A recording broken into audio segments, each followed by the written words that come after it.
Some rules were revealed 16 years in, to the best generation ever. Hijab, for example, was revealed in the 16th year, arguably. Surah An-Nur. 16 years.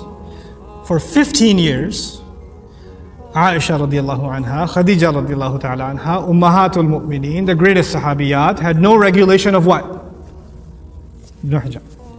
When they walked down the street or somebody else walked down the street, you would not know they're Muslim by their appearance. You would not know. Those were the greatest people. And those people, Allah did not, these people left their homes for Islam. These people were tortured for Islam. These people went into war for Islam. They starved for Islam. But they didn't have a hijab on yet. They didn't have it on yet. Why do you think that is? Why didn't Allah just send it from the beginning? Well, if you're a Muslim, take shahada, put a hijab on. You could have done that, right? And this is the greatest generation, willing to make the most sacrifices. If they're willing to sacrifice their home, they're willing to leave, be killed, be tortured. What's a piece of cloth on your head? Reveal it in, like, after Fatiha, be done with it. Like we do when somebody takes shahada, you need to put a hijab on now. Immediately. If you study Surah An-Nur carefully, you know what you find out? It's not easy for a woman. That's not an easy decision. Some things are easier than others. Some things take time. Allah took His time giving that revelation. We don't take our time easing somebody into things. We want it on them right away, immediately. The hukum is the hukum, I agree.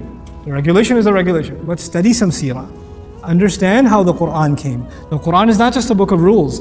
It encapsulates the legacy of our Messenger sallallahu alaihi wasallam. How is Islam given? It's not just the rules. How were those rules given?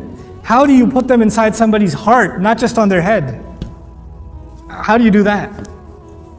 And by the way, when you try your way, force your girls, force somebody, what happens? What happens? 1 year, 6 months, 2 months, 2 weeks, and then they take it off and they'll never put it on again now because you forced it the first time. And it reminds them of how forced they felt the first time. So even though they say I should wear it, it just reminds me of the arguments I used to have and I feel bad and I don't want to wear it. Backfires. Allah's way works, our way doesn't. Our way doesn't. We just want to mold people into a certain image. Allah changed hearts way before He changed behavior. Way before He changed behavior. This is important to understand. We're living in a time where Muslims are very far from Islam. And getting them to follow the rules of Islam is not the first priority. Getting their hearts to be reconnected to Allah is the first priority. Then when Iman comes, everything else comes. Everything falls into place. When that's not there, nothing will be there. Connect people to Allah's book. Connect people to 16 years worth of revelation. Not one ayah which you can't even quote. And you're behind that, because if that's not there, what Islam is there?